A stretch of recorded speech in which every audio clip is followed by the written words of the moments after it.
Everything Ag Expo. On behalf of Producers Cooperative Association, I'd like to thank you for joining us for webinar number 2. This webinar will be on parasite control in cattle.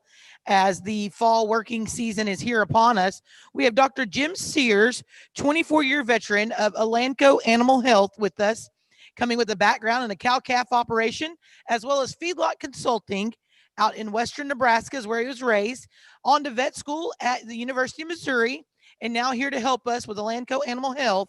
We'd like to welcome Dr. Jim Sears to Producers Cooperative Everything Ag Expo. All right, thank you very much. Hi, everybody. Glad to be with you today. Sorry I can't be in person. I guess this virtual world is where we are today, so hopefully we'll make it work. As was indicated, the plan was to talk about parasite control in cattle a little bit today, specifically internal and external. And so let's just go on through that. And by the way, this is by no means going to be a full class, if you will, on the subject. We don't have time for that, so we're going to hit kind of some of the main points we'd like to have people think about. And if there's follow-up interest, please feel free to contact us. Janet Seaton, as shows on the slide here, is a sales rep that calls on that area. So if you need any follow-up, please contact her or the people at Producers. They can get a hold of me or whatever you need, okay? So internal and external parasites of cattle. Today's focus is what we're talking about. And I listed the primary internal and external parasites of cattle there. And I noticed just a bit ago, I omitted one on the external. I should have added mites, or mange is the common term. That's my oversight. We're not going to talk about that much today, but should have included those. So with the internals in cattle, primarily you're talking about what we typically call worms, or gastrointestinal nematodes. There are lungworms, liver flukes in certain areas, and cattle grubs or bots. External, primarily you're talking about lice, flies, and ticks, and as I say, I should have mentioned mites. For today's discussion, I'm going to talk mostly about these, however, what we call worms, or the GI nematodes, and lice. So I think with respect to those, there's a couple of products. There's a wide selection of products that you can use both within our portfolio and others. But for our purposes here today, we're going to feature primarily 2 products that we'd like to have people consider. One is called Cleanup 2, shown on the left, and then the other one is Cydectin, available either as a pour-on for beef and dairy cattle or injectable, you see to the right. Dr. Sears, it's Gina. I'm sorry to interrupt. Yeah. Do you mind? We cannot see your slide. You may have to hit share screen again. Sorry about that. Oh, well, yeah, you're right. It bumped me off. You want me to start over? I would say just start where you were. Okay. There you go. Now we can see it. I'll get into presentation mode here. Thank you. And I'm sorry to interrupt. No, I'm glad you did. I thought we were live with the slides. I'm going to back up here. I'm going to start here again. Basically, with respect to the internals and externals, again, we're talking here for this discussion primarily worms and lice. Elanco has a wide portfolio of products from which to choose that will satisfy and meet most every need out there. But 2 of the products that we'd like to feature for you to think about today are called Cleanup 2, a picture of the product there on the left, and then Cydectin, either available as a pour-on or an injectable. So those are 2 of kind of our key products, and I want to point out some features and so forth with those. I thought I'd start with lice first, because it's somewhat easiest, I guess, in a certain respect. And I realize that in the part of the country we're talking about there, lice may or may not be a big concern for producers, for you guys that are producers in that area, because lice are primarily a cold or cool weather pest or parasite. And so I know it's not always a huge thing, but it is something that at least to always be aware of, I think. Or you may be planning to send cattle to locations north, or receiving cattle from the north. And when I say north, geographically, as far as significant lice activity or lice challenges that we face really routinely every fall and winter, I would say roughly Kansas, the southern Kansas line and north. Certainly north of there is lice are just a perpetual cool weather problem. And as I say, it may or may not be the case here, but something to remember. So I'm going to cover them briefly and then we'll get on to the other. So a couple of things to remember about lice. The entire life cycle of the critter is on the animal itself. The lice are host specific, meaning cattle lice are affected, or affect cattle, and horses can get lice, but it's a different species, lice species, and so forth. So they don't transfer, the lice don't transfer from species to species, but they do transfer between animals, animal to animal contact. So that's how a group of cows, for example, would have lice spread through the herd, is the animal to animal contact, because the entire life cycle of the louse is on the critter. In severe cases, they can cause weight loss and even anemia, especially in baby calves if you have lousy cattle at the time of calving. The primary thing we usually see is hair loss, patchy hair loss. The cattle will scratch and rub a little bit, sometimes quite a bit, enough to even damage facilities, and they're just a nuisance. So that's kind of the primary things that we think about there. Just a shot here of the life cycle, and again, it's just showing how it goes. The primary thing is that it's on the animal, and the total time from egg to adult is around 3 to 6 weeks, and that varies mostly on individual louse species within this group and also the weather itself. Here's a picture of the 4 main cattle lice that we deal with. 3 of them are what we call sucking lice, and 1 is chewing. You can see these little varmints with your naked eye. If you run cattle in the chute and look carefully through the hair of animals, especially light-skinned animals, you can see them with the naked eye. They're small, but you can see them. And in severe cases, you can see the dark, dark discoloration really of the hide and the hair. So you can see them, but they're not, you do have to be up close and sometimes have good light. So traditional products, we've had products for lice control for many, many years in the cattle industry, either as pour-ons, sprays, even pour-on dewormers that we'll talk in a little while in our case of Cydectin, but which also have some lice control features. But we've had many of those. The traditional approach has always been, especially with the kind of the traditional pour-ons or sprays, is you need to treat the animals twice, because most products do not kill the eggs that are on the animal, they kill the adults only. And in a couple of 3 weeks, those eggs will hatch and you have a new crop of lice. So for many years, we had to kind of do a repeat treatment. And that's kind of changed with this product here called Cleanup 2. So it is a pour-on also, but it's got a growth regulator in it, which is responsible for killing the eggs. And so the result is, with a single pour-on application, you can kill the adults and the eggs. So you don't have to re-pour them right away in 2 to 3 weeks as traditional products have required. So that's been a really nice feature, and it's got really nice acceptance in the industry. So keep that in mind if you need lice treatment. I should add, I think with this product, or really any product, because we kill this product, for example, kills the adult lice and the eggs, does not necessarily mean that you can regard those animals as totally louse-free for the entire season.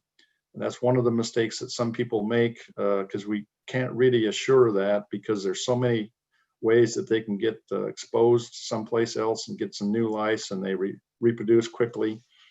So this product provides a really nice benefit in that the one treatment is all you need. However, I caution people or producers from thinking that that is truly a season-long protection. In your part of the country, that may in fact be the case, but as we go farther north, where the cool weather is really conducive to lice growth and reproduction, we often do have to retreat sometime later in the winter, usually right before calving, if you're a spring calving operation. So I would keep that in mind. I should mention too, the other pest, if you will, that it seems to be, it has an indication for and seems to work really well, is flies.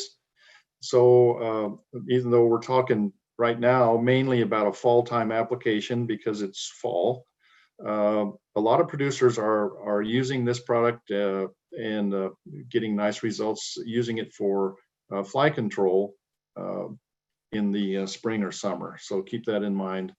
By that, I'm talking horn flies and face flies. So you pour it on the animal just as you would for lice. So just to mention that.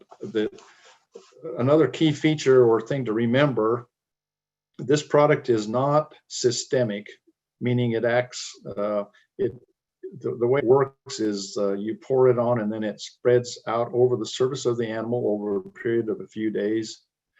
It's not absorbed through the skin.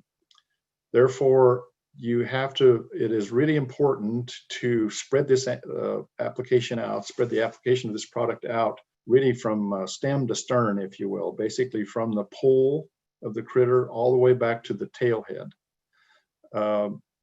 And that's, so while it is a convenient thing to be able to pour this on, or you don't have to spray them, all that, it is important to take the time to make sure that you can get a little bit of product on the pole or even down the face a little bit, and then on down the top line. I've seen, again, this spreads out basically by gravity, spreads out over the surface of the animal and works in that way, direct contact with the lice. I've seen, for example, a few cases where if the product was applied only, say, in the middle of the back of the top line, like we used to do with some of the old time products, such as Warbex, if any of you guys remember that, or the organophosphates. With this kind of a product, what you can see sometimes is it controls the lice very well in the midsection, but it's very difficult for that product to move up against gravity up the neckline to the head. And so sometimes you can get lice that are hiding up in the muzzle or around the eye. And so you really haven't cleaned up that critter. So proper application, very important. Get a little bit on the pole and then all the way down the top line to the tail head. Okay, that really is kind of the highlights of that. I want to move then on to the so-called worms, GI nematodes, as the parasitologists call them. Fortunately, in most operations today, when we're talking about worms, it is mostly a subclinical consideration. By that I mean we don't have a lot of cases. It can happen for sure, and it used to happen frequently. But today, the primary thing is we don't have cattle that are physically ill or having diarrhea or severe weight loss due to worms, although that certainly can happen. But these worms do impact production.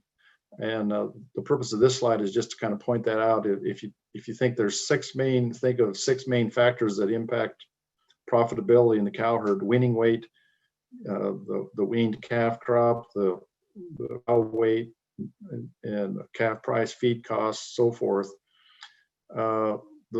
These worms affect those negatively, and but it's fortunate that it's mostly subclinical, so we don't see overtly sick cattle, but you just have to. But it is just something that it's a really good practice to make sure you routinely keep your parasite load in your cattle down, because research has shown over and over again that it's certainly cost effective and beneficial to do that on a routine basis.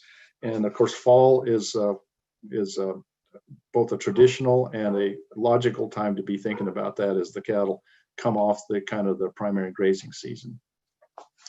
Just a shot here. I'm not going to go through this much. The nematode life cycle. The primary point here is that the life cycle of worms, unlike the lice, remember the lice spend their entire life cycle on the animal. With the nematodes, the eggs from the worms are passed out in the feces, and they develop the larvae and so forth and get re-ingested. So the life cycle is completed on grass, on cattle grazing. And so that's an important thing to keep in mind. If you have cattle strictly on a dry lot situation, for example, or feedlots, where I spent a lot of my career, we would, of course, most of the time deworm cattle as they arrived into the feedlot. But after that, we didn't have to worry about it much, because there was no way to re-infest themselves, because there's no grazing. So it's important to remember, in a grazing situation, cow herds, that sort of thing, it's just, and you guys are probably well aware of that. The ideal environment for these larvae, these worm larvae, is cool weather, high humidity, kind of mid-range of temperatures and so forth. And I'm sure you guys get a lot. I know it gets hot down there, but it's humid, and you got a lot of days that are kind of in this range. So you have a pretty ideal environment for worm or larval development. The hot and dry times will kill parasites, certainly if they're exposed, but they're able to hide in the grass, and the larvae can hide in the grass, or maybe even get down in the soil a little bit. And so they find a way to survive out there, even though during the really hot, dry times, they're not being transmitted. Most of the time, they're not being transmitted to other cattle quite as much. But that's just kind of that. So that whole scenario kind of fluctuates with the weather a bit. But the important thing is, if you got cattle that are grazing, there's probably a worm cycle going on pretty much year round out there. Cold weather doesn't freeze them out either. They find a way to survive. One of the ways that we try to check if there's a question as to the presence or potentially how many worms might be in a critter is to do what we call a fecal egg count. The lower right slide there is a microscope view of some of the worm eggs that are in the feces. You can see them only microscopically, but you can, it's about the only way we have to assess where critters are with respect to worm load. And so if there's a question, this is an area where you may certainly want to consider getting your veterinarian involved to help you with that if there's a question. Again, in most cases with grazing operations, you just know that there's a subclinical parasite level out there, and so it's logical and almost always beneficial to kind of have a routine deworming program. This is just a shot of some of the various scientific names of the worms we're talking about. And so they vary according to how common they are, how pathogenic they are, that sort of thing. If there's interest in delving into that more, I mean, again, we've got plenty of materials where we can discuss that at length, and I don't plan to here, but just wanted to give you an idea of when we say worms, there's quite a few of them. And I showed that slide before, this one here with the worm eggs. Some of those species, even though they vary according to pathogenicity and so forth, the eggs look almost identical. So it presents, so essentially it's important to kind of have a broad spectrum product to address all of them. Thought I could have put this slide in anywhere. I just wanted to kind of at high level, if you're talking about the primary reasons for use of an endectocide, and I'll talk about that word here in a little bit, but just think deworming. Primary reason for use of an endectocide. In the fall of the year, which is where we are, of course, now, the basic premise typically is, unless there's clinical problems, which, as I say, there generally is not in today's operations, but the primary reason is to reduce the parasite load on the cattle as they come in from the kind of the main summer grazing season, so that you're not feeding the parasites through the winter. If you have parasitized cows or calves or whatever the case may be, if you're supplementing their feed through the winter time, they're less efficient if they're heavily parasitized. And so that's kind of the primary reason for a fall deworming program or a procedure. And then in the spring, we like to have people consider deworming cattle as around the time of grass turnout as well. And the reason to consider an endectocide and is that the endectocides have a feature known as persistence, where the activity of that product goes for 4 to 6 weeks, depending on the individual worms. But so you're getting benefit for some period of days and weeks after you administer it, because as they go out onto grass, the cycle is continuing. So those are the kind of two primary reasons. So I use the word endectocide in case you're not familiar with it. What is an endectocide? Well, it's essentially it's a class or a type of product that means they control both external and internal parasites, and they have become really the mainstay of the cattle industry for parasite control for really since the 80s, with the advent of Ivomec was the first one in this class. They are effective, they're convenient, they're very safe, and they're cost effective.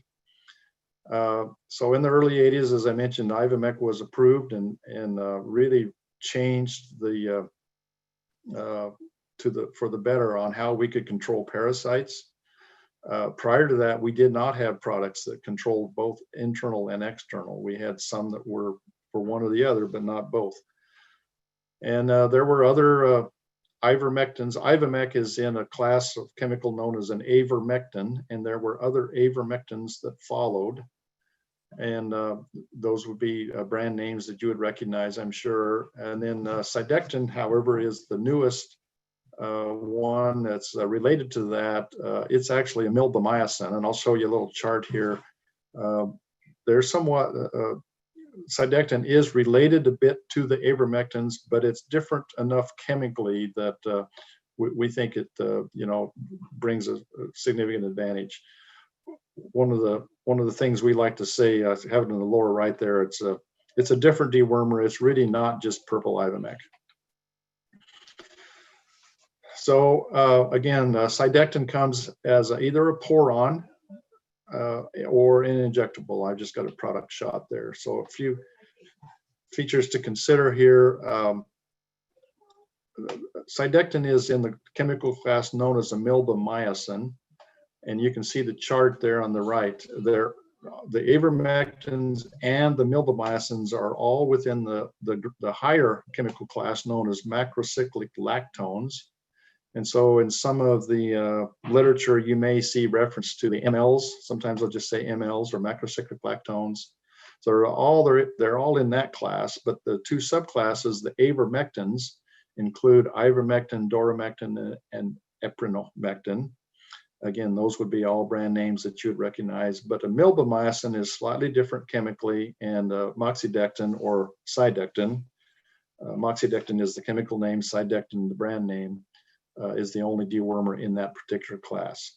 So they are related, but they're enough different that they bring, Cydectin brings some nice advantages. One point I'd like to mention as a feature that we think is fairly important is Cydectin is what we like to call dung beetle friendly. The dung beetles are nature's way of breaking down those cow patties out in the pasture and getting that kind of spread out, if you will, and broken down and so forth. And Cydectin does not harm these dung beetles.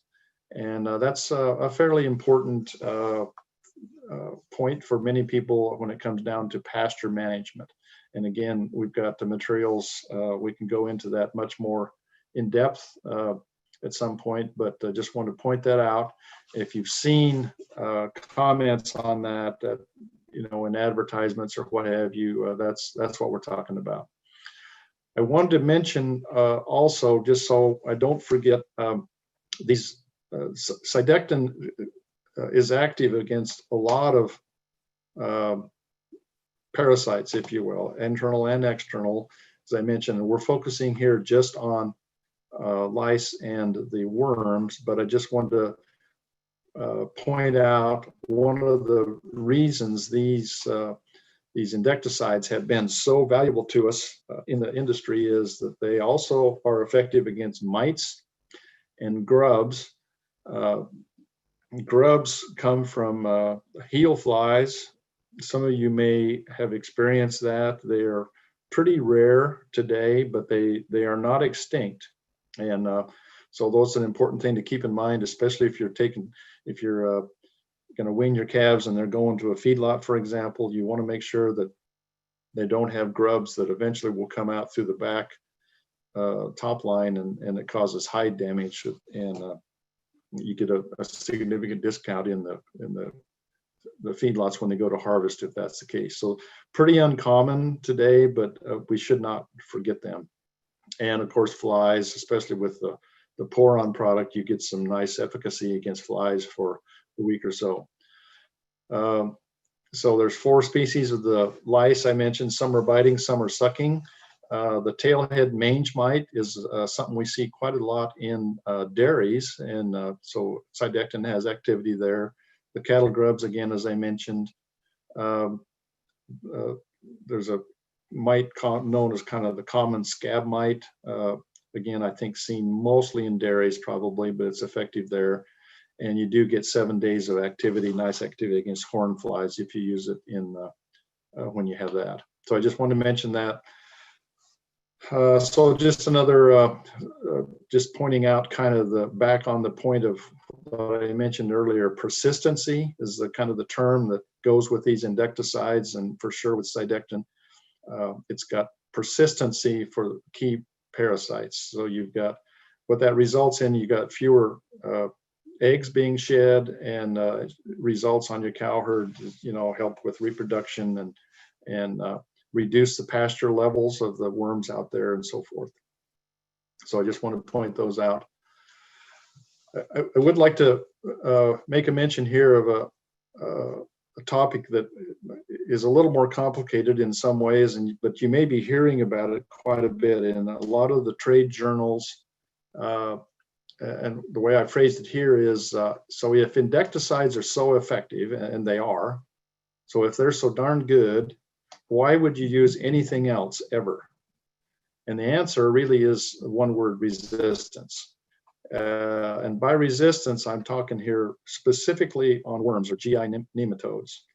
Occasionally, when you start talking about resistance, people will say or assume or think that we may be talking about, for example, lice, resistance by lice, or grubs or flies or what have you. But it's resistance by the worms primarily that are increasingly a bit of a concern.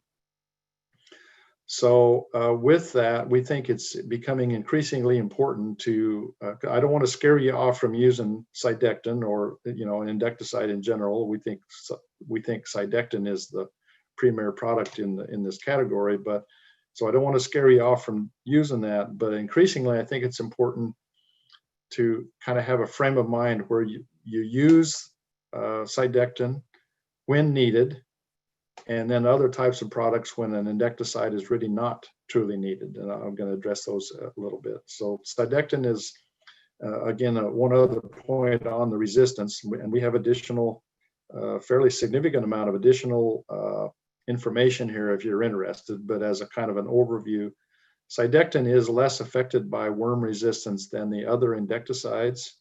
It doesn't mean it can't happen, but it's less effective and affected, I should say, and so it gives us, we think, a very nice advantage. Another point I'd like to, it goes back to application mostly here, but as with any product, the application must be done correctly, and that's no different here. So a couple of points here that we encourage producers when you're treating with Cydectin, and again, it really would apply to almost any product, dose accurately for the weight of the animal. A lot of times producers or whoever will, because we're kind of used to in the industry working off averages, you know, what's the average weight and so forth. But for these kind of products, we think it's really important to dose for the heaviest animal in the group if you don't have specific weights. If you happen to have an operation where you get a weight in, you know, load cells in a chute and you get the exact weight of a critters, of your cows or what have you as they're going through, that would be ideal. Then you could dose that individual animal for their correct weight. Most of the time we don't have that, and so we encourage people to dose for the heaviest animal in the group, not the average weight. The example here is if you got a 1,500 pound cow out there, but you think the average of your herd is 1,000, if you're dosing a 1,500 pound cow for 1,000, that's almost a 25% underdose. And the efficacy, the effectiveness will drop off quickly in underdosing. So we don't, underdosing is almost as bad as overdose or overuse. So just a caution there. So if you're using injectable, you know, make sure you're doing a quality and accurate dose, and now the pour on, restrain them enough that you can carefully apply the product. The pour on Cydectin, while it is a systemic, and so it is absorbed through the hide and circulates. However, it's still important to spread it out and make sure it's on the top line so it has a chance to be absorbed. You know, just to use a kind of a wild example, just squirting it on their side, for example, isn't going to be adequate. So even though it is a convenience to use a pour on, I still encourage people to restrain them sufficiently so that you can really, truly, carefully, and accurately apply the product. So summary points just to consider. Again, I've just kind of hit the high points, but fall, we're well into the fall here. Don't know what you guys are, we're having a cool or kind of a mild, dry fall up here in eastern Kansas where I live, but it's a beautiful weather, but it is fall.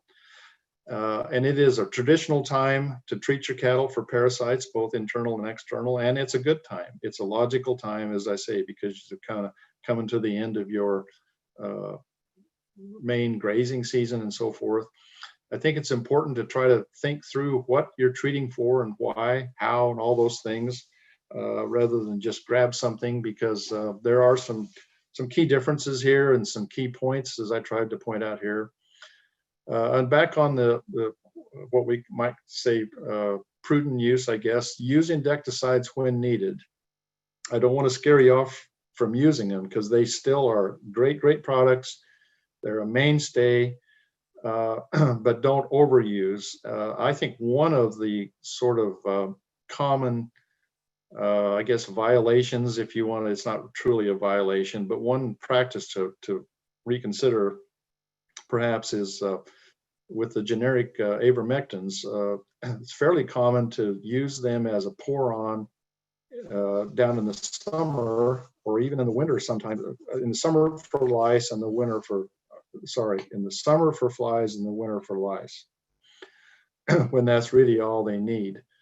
And they're effective. They work fine. My primary point here is that there are other products that will do that job as well, and you're not needlessly adding to the selection for resistance against endectocides by the worms. So again, I think it's an important point to consider. Just want to make that mention here. So if only lice control is needed, or if only fly control is needed, use a product, and cleanup would be an example where, you know, it will serve those purposes and not add to the resistance pressure against endectocides, which are so important. So increasingly, we need to think of the endectocides really as a valuable resource, not just a product to grab and throw on there every time. Cydectin, fortunately, does have fewer worm resistance issues than the others. And so that's I think, an important point to understand. So hope I gave you a few things to think about. If you have other questions, be glad to answer some here if there's time, or follow up in some way. But, you know, if you do have those questions, contact your LANCO representative, whether it's me or Gina or whoever, and we'll be glad to go through any details and pointers that we can for your operation. With that, I'll close it down here. Thank you very much. Thank you, Dr. Sears. We're going to go ahead and close out this webinar, and we'll see everyone at 12 p.m. for the next session.